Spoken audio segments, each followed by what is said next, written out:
Good afternoon, everybody.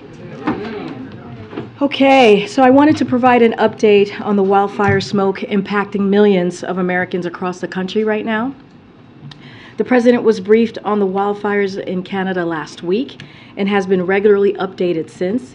He directed his team to provide impacted communities whatever support they need. Our team here at the White House is in touch with the Government of Canada. We have already deployed over 600 U.S. firefighters and personnel, as well as equipment like water bombers to help Canada battle the fires. We also have been in close touch with state and local leaders, including in Michigan, Illinois, and New York. And multiple agencies, including the Environmental Protection Agency, CDC, and FEMA, are coordinating with state, local, and tribal governments to get timely and accurate information out to communities about local air quality conditions and what steps they can take to protect themselves. We encourage everyone in the impacted areas to listen to their state and local officials. Check in on your neighbors, check in on your friends and your family.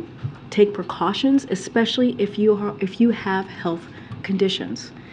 You can also go to airnow.gov. That's AIRNOW.gov. Again, that's airnow.gov to get real-time information about air quality and precautions you can take. Or download the app, the AirNow app, from the App Store as well. You are able to do that. Now, I know for many communities out west, this is nothing new. They experience this every year, but it is certainly getting worse. It is yet another alarming example of the ways in which the climate crisis is disturbing our lives and our communities. That's why from day one, President Biden rightfully recognized the climate crisis, climate change, as one of the four crises facing our nation as he was coming into the Oval Office after being inaugurated, and why he made tackling climate change one of his top priorities and has done historic investments in doing just that, move forward with historic policies. And so with that, I'll go to we'll continue to keep up and continue to get updated on what's happening. So the next thing I have here is I also wanted to take a moment to highlight important progress states are making with President Biden's full support to make our communities safer from gun violence. Over the past week, Connecticut, Vermont, Colorado, Hawaii have all enacted common sense gun safety bills that will save lives. And here are a few examples. That's what's happening in those particular states. In Connecticut, Governor Ned Lamont signed a gun violence prevention bill that will strengthen safe storage requirements, close loopholes in the state's ban on assault weapons, expand accountability for gun dealer, and more. And in Colorado, Governor Jared Polis signed a law cracking down on unserialized firearms known as ghost guns. This progress comes as 10 states, and including D.C., have now passed statewide assault weapons ban. With every tragic shooting we see across America, we see the urgency of action at every level of our government. The President thanks and applauds the advocates and state leaders who work tirelessly to enact these latest gun safety measures and continue to urge others to follow their lead, and Congress to act at the federal level. Today, the Council of Economic Advisors released a blog showing grocery inflation is indeed slowing, with prices of eggs and produce such as vegetables and fruit falling in recent months. As you know, grocery prices rose because of the global supply chain bottleneck and unforeseen supply shocks like avian flu and war in Ukraine, and also poor weather. As we've worked to address those bottlenecks and supply shocks, inflation for groceries is indeed cooling. Of course, we still have a lot more work to do, as you hear from us, from this administration, which is why the President's team is responding quickly to avian flu outbreaks among bird populations, increasing competition in meat industry, and strengthening supply chains that were weakened by COVID and Putin's war in Ukraine. And finally, I'd like to make an announcement that the President will welcome Jens Stoltenberg, Secretary General of the North Atlantic Treaty Organization, also known as NATO, to the White House on Monday, June 12th, to discuss the upcoming NATO summit that's going to be occurring in Lithuania. President Biden and Secretary General Stoltenberg will review preparations for the summit, including the work to further strengthen allied deterrence and defense, build on the 2014 Whale Summit Defense Investment Pledge, and deepen NATO's partnership. They will also discuss ally support for Ukraine in the face of Russia's brutal war of aggression. With that, good to see you. Good to see you. First on Ukraine, does the administration have any better insight on who or what caused the collapse of the dam? So look, we're still assessing what happened. We are indeed in touch with the Ukrainians. It is the damage, obviously, and the devastation that we're seeing is heartbreaking. We will do everything that we can to help the people of Ukraine, certainly. But I'll say this, and you've heard us say this before, just yesterday, Russia has no business to be there in the first place. And Russia, this dam was under Russia's control, and they bear responsibility for the destruction caused by this war. And we will do everything that we can to support the people of Ukraine at this difficult time. And if I could just ask on the smoke, is the White House, and particularly the President, taking any sort of further precautions just for your own personal safety? And is this going to change at all? I know earlier today, at least it sounded like tomorrow might be worse in the Washington area, and there's supposed to be a big event on the South Lawn. Is anything being changed up at the White House as a result? In regards to the Pride event, as you just mentioned, Amr, which is going to be on the South Lawn tomorrow, I don't have any logistical updates to share at the moment, but of course we're going to continue to monitor the situation, just don't have anything to share at this time. As far as if we're going to be changing our approach here at the White House, we just don't have any changes and updates to report at this time. Just, I guess, to follow up on that, has the president been advised to wear a mask if he's outside, given that the D.C. air quality is code red today? No, I'm aware that the D.C. quality is code red, and I would, and for folks who are watching at home or at work, you can go to the EPA, certainly the EPA website, and there's a map of what your area, what code color your area is. I just don't have anything to share on what the president is going to be, any changes to how the president is going to be approaching this, so just don't have anything at this time. And two questions, if I can, to follow up from yesterday. Does the White House now have any reaction to the merger of the PGA and Live Golf, and did this issue come up during Secretary Blinken's meeting yesterday with the Crown Prince of Saudi Arabia? So I can say this, the State Department, my colleague at the State Department, they put out a readout of the meeting that Secretary Blinken had with the Saudi Arabia government. So I would refer you to their readout. I'm sure it's available online at the State Department. So again, we're just not going to comment on this deal. We're going to let the two parties speak for themselves. What we're going to focus on from here is we're going to continue to meet our commitment to the American people at home and abroad, and certainly that includes the Middle East as well. We're just not going to comment at this time. One more try at this. Some Senate Democrats are not really happy with the announcement of this merger. The Senate Finance Chairman Ron Wyden said they're going to launch a comprehensive investigation into this. He said it looks like a cash grab plan, plain and simple, and it raises troubling questions. Does the White House support Senate Democrats doing that investigation? We're just not going to comment. The House, the Congress is going to move forward the way that they are going to move forward. It's co-equal government, as you all know. I just don't have an assessment on this. I don't have a comment on this. This is a private entity, and we are being consistent here on not commenting on the actions of or mergers of private entities. Okay. Thanks, Karine. Does the White House have a position on whether Florida sending migrants to California or any other state, for that matter, amounts to false imprisonment and kidnapping of those migrants? So one of the things that you've heard me say this multiple times from here is about what these political stunts and what they mean. They're dangerous and they're unacceptable. I said this yesterday and I'll say this again. And we've seen them happen over the last couple of months, and all they do is cause confusion. And why is it they want to cause chaos and confusion? It doesn't make sense to me. And so all unlawful border crossing, as I mentioned yesterday, are down. They're down by 70% since the president enacted his plan after Title 42 was lifted early or mid-May. And so we're addressing the challenges as we have done. We've done that through deterrence, we've done that through diplomacy, and we've done that through enforcement. And so, again, the plan that he's doing is working. And so I just don't understand. What are these governors doing? Why are they causing chaos? Why are they causing confusion? What does that actually do for their constituency or for the people who are being put on these planes or on the buses? And it just doesn't make sense. They're playing games, and political stunts just are not going to actually deal with the issue at hand. And they can come meet us at the middle. They can come and do a bipartisan piece of legislation, or look at the legislation that the president put forward on day one, a comprehensive immigration policy that he put forward, legislation. Why not look at that and come to the table and have that discussion with us, instead of, again, doing these political stunts? And it hurts. It only hurts local governments. It only hurts other states. And they're doing this without reaching out to those local government or states.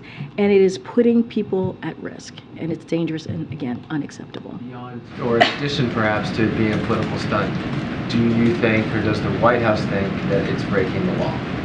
So look, I'm going to be careful here. I cannot speak to the law. I know that I know comments have been made about a particular governor who's now a candidate, who have been accused of sending these migrants. So I want to be really careful because he's a candidate. So I want to follow the Hatch Act. So those are the two. That in his action as a governor. No, I just want to be. I still have to say this and be very, very careful. And what I will say more. It's about his action as a governor. Okay, all right. I'm just also being clear that he's also a candidate, and so I want to be careful and also just put that out there for the American people. But I will say, more broadly speaking, if folks are eager to see firsthand the significant drop in unlawful border crossings since the president put in his plan and that went into full effect, so I mean, that's what they need to look at. They need to look at the numbers and the data that we have seen. 70% that it's come down. And so, it is what they're doing is completely dangerous.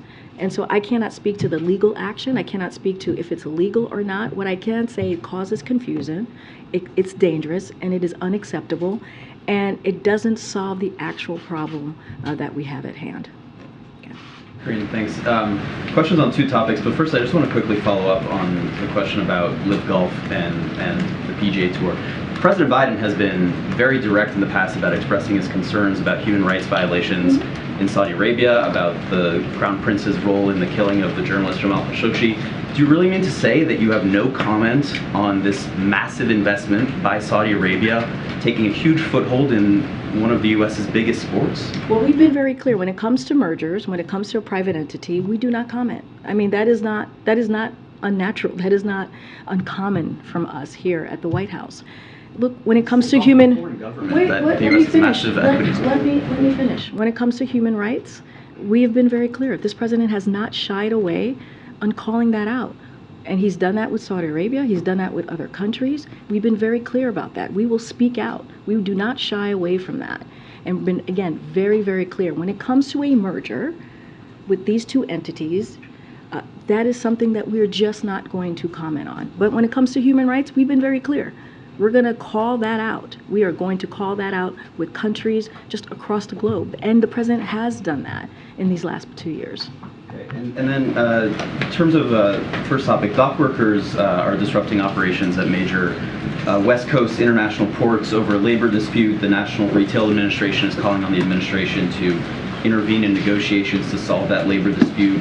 We also have UPS workers that are currently voting on whether or not to strike if they don't have a new contract by August 1st. Does the administration plan to intervene in any of those labor disputes? So when it comes to the West ports, I can say that the president respects the collective bargaining process as the best way for workers and employers to reach mutually beneficial solutions, which we have said before.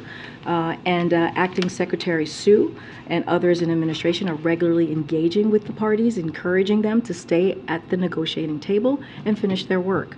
But the path forward is for the port workers and their employers to resolve the negotiations so that workers get the wages, benefits, and quality of life that they so deserve. And so that's what we're going to continue to call for, asking both parties to come to the table so this can be dealt with. As it relates to the UPS, we're of course aware of the strike authorization vote that occurred, which is not a vote to go on strike. But again, to be clear, strike authorizations votes sometimes occur during collective bargaining to demonstrate the solidarity of the union members in support of their negotiation team. So we're hopeful the parties can reach an agreement and satisfy both sides. And so again, the president respects collective bargaining process, and he believes that the best way for workers and employers to reach an agreement that ensures workers get their fair benefits and quality of life and wages that they deserve. So I'll leave it Can the there. administration play an effective role with an acting secretary at the helm of the Labor Absolutely. Department? Remember, this is an acting secretary that was a deputy secretary under Secretary Walsh for the first almost 2 years, and so we have complete confidence in acting Secretary Sue, and she has, as you know, strong relationships with these different labor organizations, and we believe that with her leadership, certainly she'll engage in a way with the parties that'll be effective. And then real quick, this is not a question about to weigh in on these presidential candidates. I understand you're going to respect the Hatch Act, but in terms of the president's schedule and how he's been monitoring this, we have 3 new candidates for president in the Republican race: Mike Pence, Chris Christie, Governor Doug Burgum.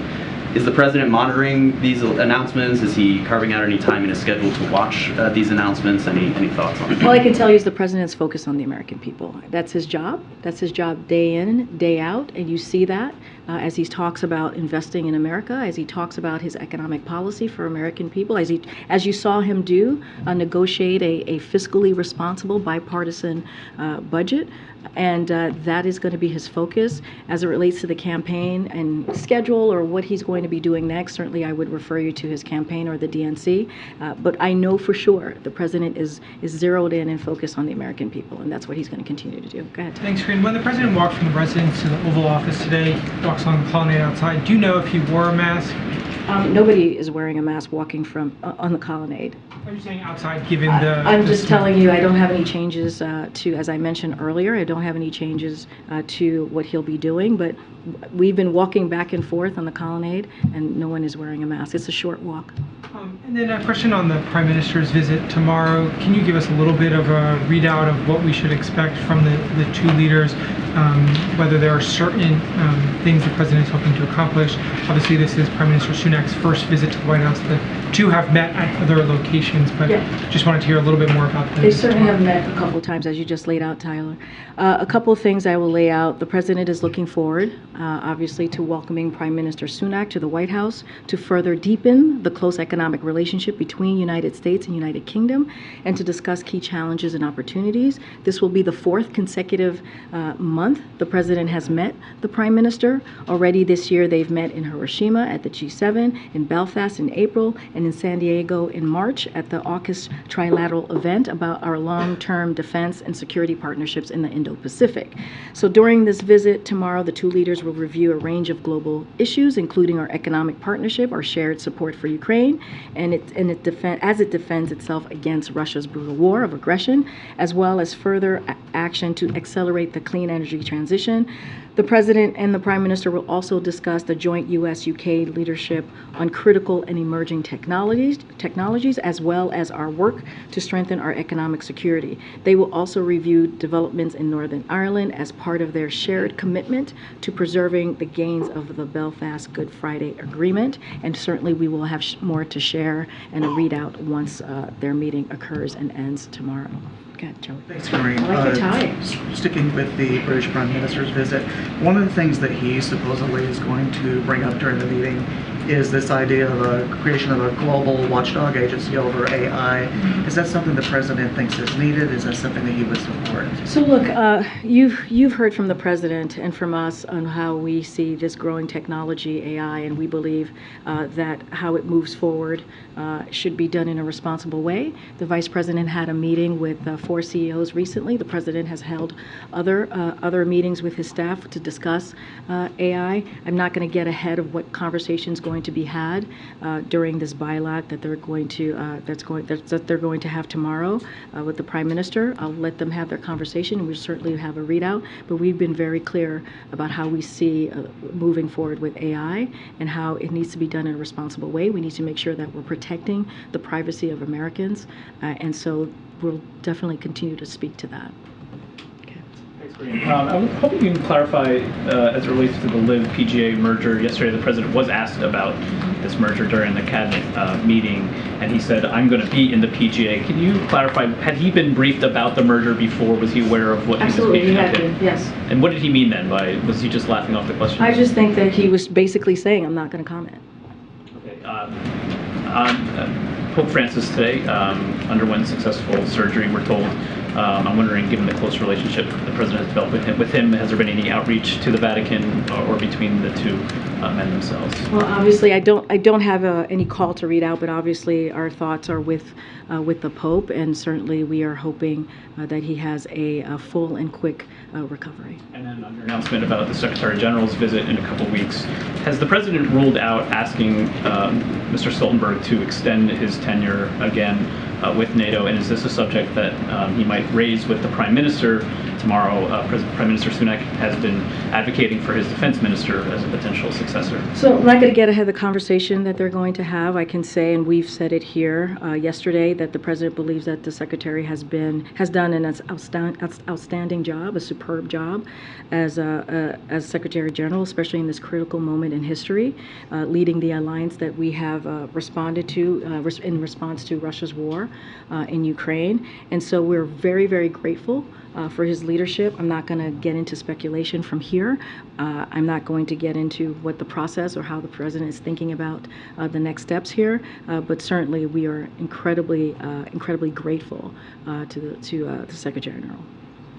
I'm just going to go on. Go ahead. Thanks, Karine. So you noted in your topper that climate change is making wildfires worse. And just to put a finer point on it, should the public expect this kind of thing to be happening more often where large parts of the East Coast are covered with smoke? So look, I'm not an expert. I can't predict how this is going to move forward or how this is going to look in the future. But certainly we've seen, I mentioned the West Coast has dealt with this for some time. So this is not uncommon, sadly. It's only getting worse. But this is why the president has made climate change a priority. This is why he's taken the aggressive actions that he's taken, historic actions, and he's certainly going to continue to stay focused on how we move forward in dealing with climate change. But again, I'm not an expert, but clearly, as we have seen over the last couple of decades, climate change has been a real problem. It is the science that shows us that. And if and when Secretary Blinken goes to China, is it the president's goal or hope that he meets directly with President Xi, and is that sort of what the conversations that are happening behind the scenes are? So look, I'm not going to, certainly not going to get ahead of what a conversation or what that will look like. The president has said he wants to talk to President Xi. Certainly don't have a call to preview for all of you at this time. And as it relates to Secretary Blinken, I would refer you to the State Department, but we have said, we're hoping that he will be able to travel to China when the time is right. Just don't have anything at this time. Okay.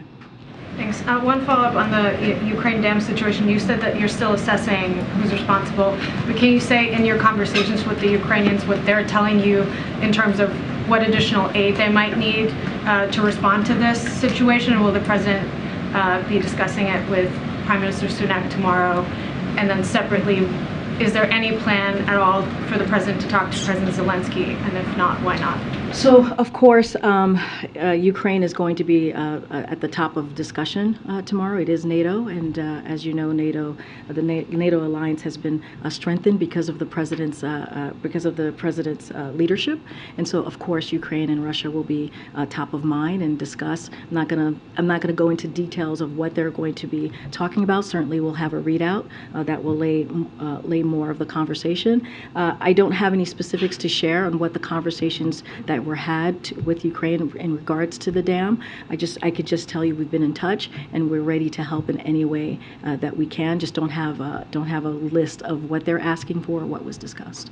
And then on a separate topic, a couple months ago, we were all talking about TikTok, and there was legislation put forward on the Hill that 3 months ago, Jake Sullivan came out in support of, and then we haven't really heard much since. Can you say whether you're working at all with the Hill on making this become law? Are you working with the Senate, the House, or have you sort of given up on any authority to restrict TikTok and other apps that you think are So look, harmful? certainly this is important to the president, to the administration, this type of legislation that Jake talked about a couple months ago. Don't have an update for you. We are always in constant contact on different pieces of legislation with the House and the Senate. I just don't have an update on where we are currently with this particular legislation. Thanks, Karine. So Walgreens unveiled a new look for their stores. They unveiled that in Chicago, and it has basically everything locked up, in part because of the theft that they've seen. Recent study shows that 50% of retail workers have seen some sort of retail theft, and another nearly 50% are afraid to go to work. So is the president aware of retail theft, and how come the problems become so pervasive under his tenure? So look, what I can tell you is, unlike congressional Republicans, the president has taken action. He has taken action to deal with the crime, hiring police officers. You've seen that from his actions that he's taken to cut crime. And and it started with the American Rescue Plan. The American Rescue Plan had billions of dollars that went into communities to hire police officers to make sure that we had accountability as well on the ground. And let's not forget his Safer American Plan to fund the police and invest in crime prevention. So we have taken actions. We have made sure that we do everything that we can to try and protect communities and to make sure that police officers are hired. And so, look, instead of Congress, passing legislation or wanting to cut or defund the police, we're doing the opposite. And so we would love to work with Congress and see how else we can be helpful to communities. But the president has taken action. Again, the American Rescue Plan, the Safer Communities, America Plan, and he's going to continue to do what he can to make sure that we keep communities safe. I want to ask you quickly about the visit tomorrow. The United Kingdom left the EU in 2020. The UK remains our closest ally, or one of our closest allies, as you said. How come we're not negotiating a trade deal with them? So look, I think in that conversation that they'll have tomorrow, for sure, the economy will be part of that conversation. Look, they have the largest bilateral investment relationship in the world when you think about the UK and United States, and that's a source of strength and has been an important foundation of economic growth over the years in both of our countries. And so I'm sure when the two leaders meet, they will continue to take steps to deepen that economic partnership.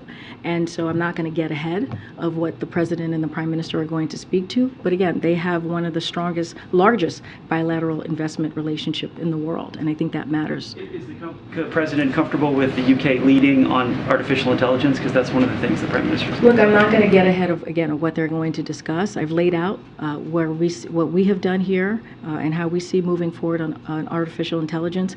But again, I'm just not going to get ahead of it. We'll have a readout tomorrow. Thanks, Karine. You mentioned the governments, U.S. and Canada, working together, talking about the wildfires. But has President Biden spoken with Prime Minister Trudeau about this? Any offers of anything different that has not already been offered, or long-term plans they've been discussing? So I can tell you this: our Deputy National Security Advisor, Liz Sherwood-Randall, has been in touch with her counterparts, and she has been since last week, in offering it and listening to them and making sure we're offering any assistance that they might need. We mentioned the 600 plus firefighters and personnel that we have provided to Canada to help them deal with this wildfire. I don't have a call to read out between the Prime Minister and the President. We've also, as I mentioned, been in touch with governors and local government as well to make sure that we are offering any assistance that they might need. Can I also just ask, is the president watching some of the pushback from kind of more conservative Republicans in the House regarding the debt ceiling vote, their concerns? Does he have any thoughts about that effort, and also how it might impact future dealing with the House? Look, and I mentioned this last week, even earlier this week, the president has signed more than 350 bipartisan pieces of legislation, signed them into law. And I think that shows how the president has been able to work with Congress in a bipartisan way. And I think that's important. And we hope that continues, because there's so much more that needs to be done as far as lowering costs, making sure the wealthy pay their fair share. There's a list of things that we would love to work in a bipartisan way with Congress. And so the president certainly, he's an optimist. He believes that we can continue to do that work, and certainly we're going to try. As it relates to what Congress is saying or congressional Republicans are saying, look, this was a bipartisan, fiscally responsible piece of legislation. It was important to the American people. We believe they are the ones that won because we were able to protect some of the programs that they truly need just to make ends meet. We're able to protect all of the historic pieces of legislation that the president put forward to deal with an economy that doesn't leave anybody behind. So the president is very proud of what he was able to do with Speaker McCarthy and the other leaders, and we hope that type of bipartisanship continues. Certainly, I'm not going to get into hypotheticals on how that's going to look down the road, but we have a record. We have a record in the last 2 years to show that we have been able to get that done. Thank you. I wanted to ask you about, we are 2 weeks away from the state visit. Secretary Austin was in Delhi this week, and I guess there's some other high-profile visits happening between them now and then. Would defense be an important part of the discussions with Prime Minister Modi and President Biden? Say that last part. Would defense be an important part of discussions between the two leaders? Oh, defense. So, look, I don't have anything more to say at this time about the visit. As we get closer, certainly we will have more to share. What I've said is the upcoming visit, we believe, will affirm the deep and close partnership between the United States and India and the warm bonds of family and friendship that link Americans and Indians together. So that is incredibly important. The Prime Minister and the President will discuss ways to strengthen our two countries, shared commitment to free, open, prosperous, and secure Indo-Pacific, and our shared resolve to elevate our strategic technology partnership, including defense. So that certainly will be talked about in clean energy and space, but I'm just not going to get into details on what the particulars will be. And as we get closer to June 22nd, we'll certainly have more to share. Also have the guest list gone out for the state dinner and the welcome ceremony? How big? So as you know, we've done this will be our third state dinner. We usually don't release those guest lists until closer to the date, and so I suspect that we will do the same process with this. Sense of number of people? I don't have a number to share. And has the First Lady decided on the menu and the entertainment? I don't have anything to share. What is today? It's like so early. We still have about 2 weeks left, and that's plenty of time. And that's like multiple years in these types of administration and presidential administrations. So as soon as we have more to share, we certainly will. But I wouldn't expect that it will happen before the week of the actual event. Okay, John. Thanks a lot, Karine. Yesterday, the World Bank issued a report in which they indicated that the global economy is slowing down dramatically. They're forecasting an annualized rate of growth of just 2.1% for this coming year. Is that something that you agree with? You see the U.S. economy similarly slowing down at a substantial rate? So I haven't seen the report. Certainly I have to talk to our economists about the report that you're speaking to. What I can share with you is what we're doing here and how we think it is going to be important to strengthening the global economy, right? In making sure that the debt limit was dealt with. I think that was an important way to dealing with the global economy, having a bipartisan, important budget negotiation that was clearly signed into law. That is incredibly important, making sure we're protecting jobs, protecting retirement accounts for Americans, which is what the president was able to do, making sure people stay on their health care, and protecting other incredibly important programs like veteran programs, for example, Social Security, Medicare. So because of the work that this president has done the last 2 years and just most recently, we are in a better place with our economy, with the American economy. I would have to speak to the economists about this particular piece of data that you're sharing. The economy has been incredibly resilient. Do you expect that to continue over the course of the remainder of this year? And what is it that this White House can do to prevent this slowdown in the economy, given the fact that there is a divided Congress? So look, and you're right, the U.S. economy has been very resilient, and that is a lot because of the actions that this president has taken. And making sure that we turned the economy around from when he walked in. As you know, it was a crisis. And so we've been saying this. We've been saying that we believe that we're transitioning to a more steady growth, stable growth, and that's what we're seeing when you look at the job numbers that come out every month. And that's what we believe we're headed to. And so the president's certainly going to continue to do, he's going to now implement those historic pieces of legislation where it's going to create more jobs, and it's going to help continue to make sure that the economy stays resilient. The minority leader in the Senate, Mitch McConnell, has said that the budget caps for defense spending in the budget agreement are insufficient to meet the challenges as it relates to Russia, Iran, China.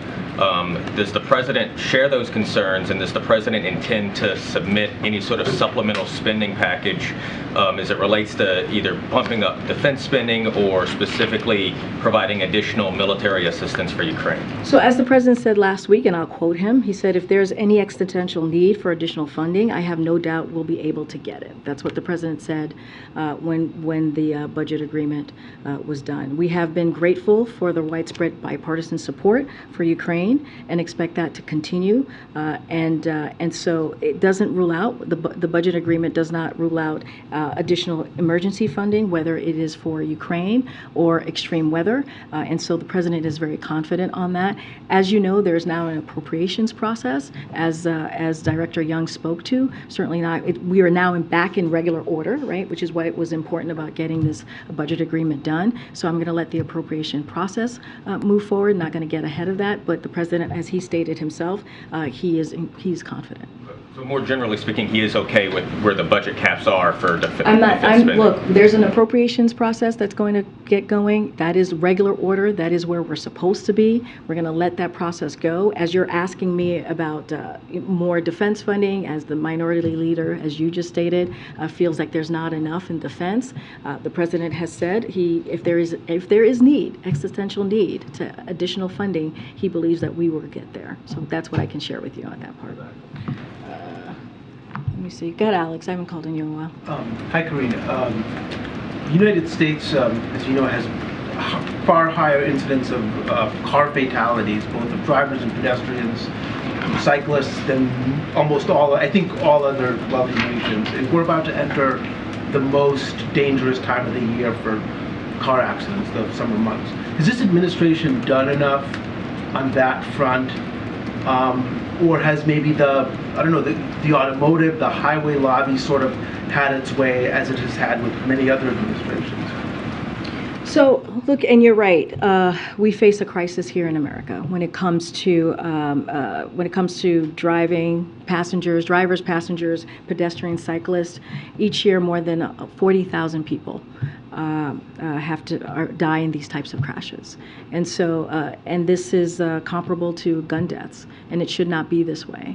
So the Department of Transportation launched a national roadway safety strategy in early of 2022 to tackle this type of crisis at every level. And so while it's encouraging to see the death leveling off somewhat in the last 2 quarters, because we have seen that occur, it is no time to let up. And so we're going to, DOT is going to continue to take major steps to keep people safe. And I think that's important. Again, they've put a plan together to try to tackle this incredibly unfortunate situation.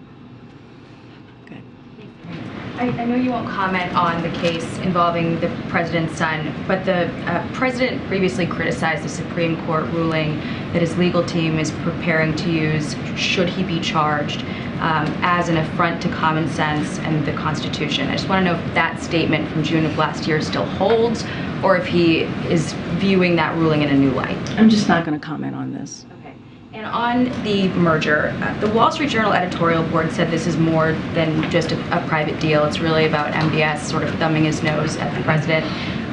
They point out that the Saudis entered a China brokered deal with Iran. They are cozying up to Maduro, cut oil production ahead of Blinken's visit, helping Russia, driving up prices, hurting Biden. And they write, is Saudi Arabia's Crown Prince Mohammed bin Salman trolling President Biden? Call it the revenge of the pariah.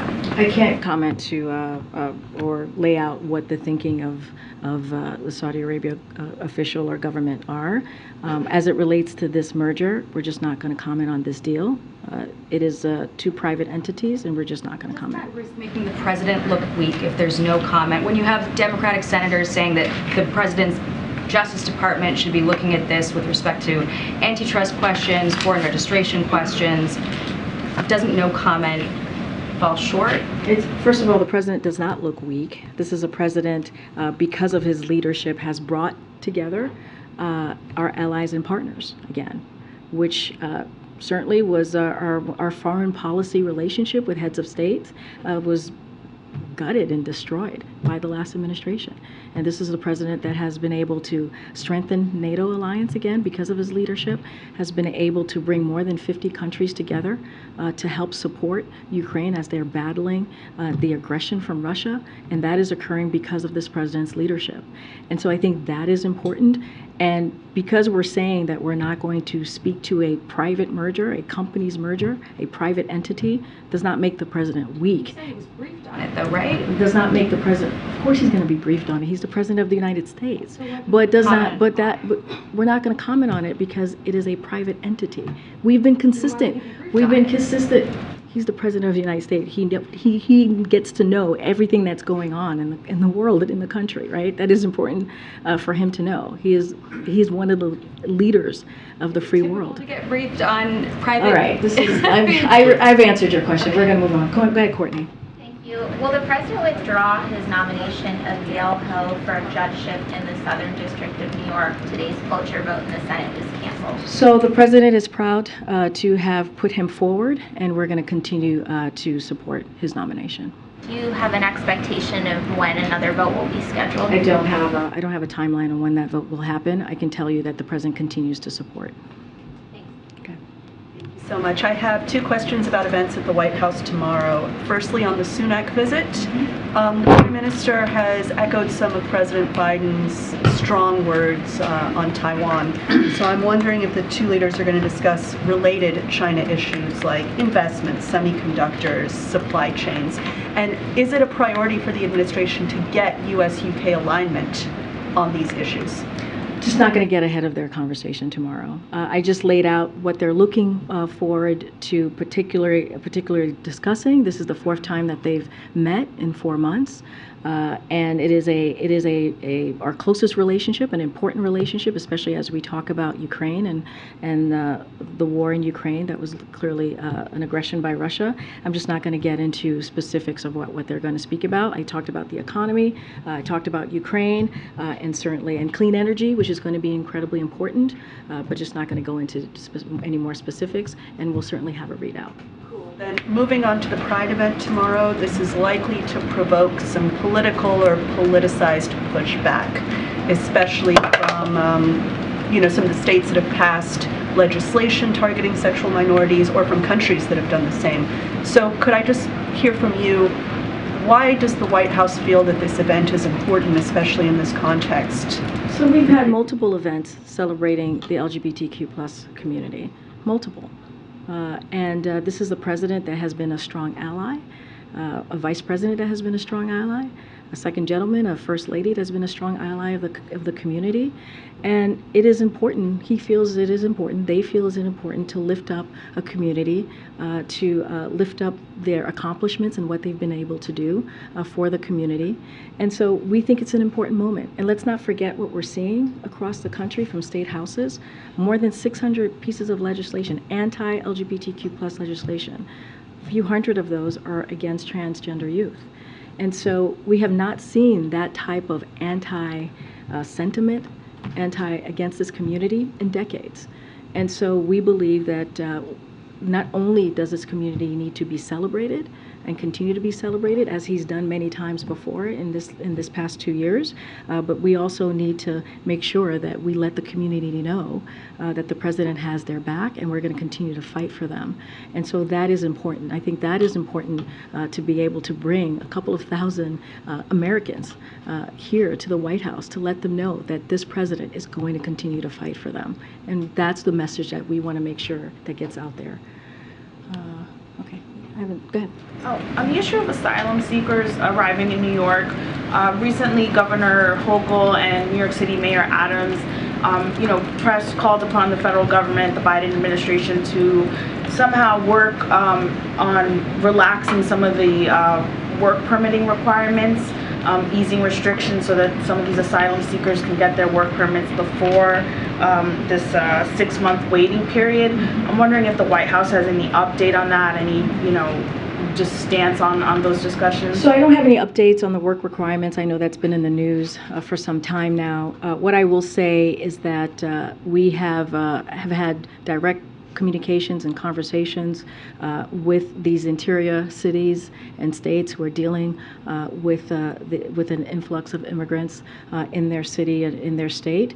And we've had very multiple conversations, not just with New York, but also Chicago and other interior cities and states. And what I will say is that we have offered assistance and resources.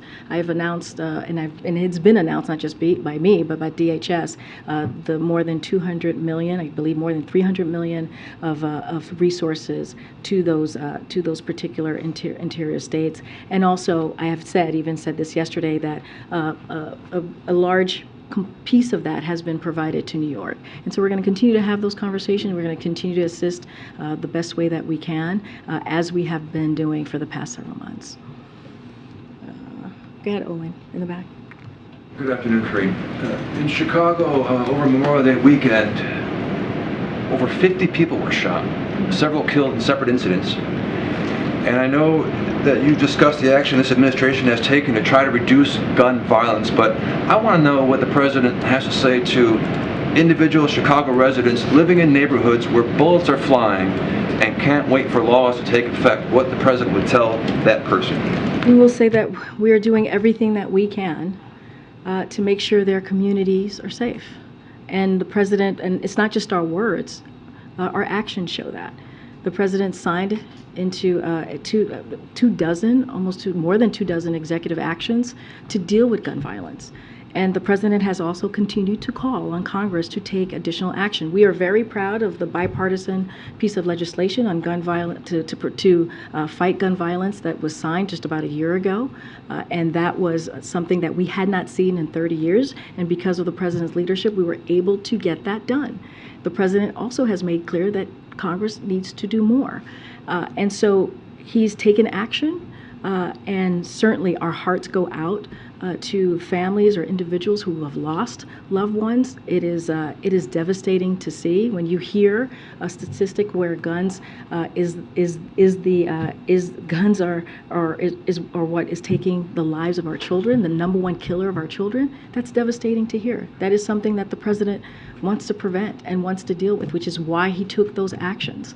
So we're going to continue to call on Congress to take action, and I will say, and we'll be very loud about that and very clear about that. And I will also say again, our hearts go out to folks who have lost loved ones to gun violence. Go ahead, Brian. I wanted to ask about Ukraine and NATO. The British Prime Minister, Rishi Sunak, last week said that Ukraine's rightful place is in NATO. Will this be something that the two discuss when they meet tomorrow? Look, I'm not going to get into specifics of what's going to happen. Again, I know you guys have asked me a couple of questions, but our commitment to NATO's open door policy stands, and so just not going to get ahead of that. The meeting tomorrow, and that the NATO Secretary General is going to be here on Monday. Is President Biden thinking about a renewed push toward Ukraine's admission into NATO? Nothing has changed of how we've answered this question before. An alliance decision is between the 31 allies and an aspirant country. That's how it's dealt with. There's a process, and there's an open door policy. That's what we support. We've supported that for some time now, but right now we are focused on making sure that Ukraine has everything that it needs to fight Russia's aggression. And you heard us just about last week announce another PDA of $300 million. We're going to continue to do that every other week or so, and continue to show our support for Ukraine, whether it is aid or systems. And we've done that the last 15 months. And so we're going to do everything that we can to support the Ukrainian people as they fight in an incredibly impressive and brave fight.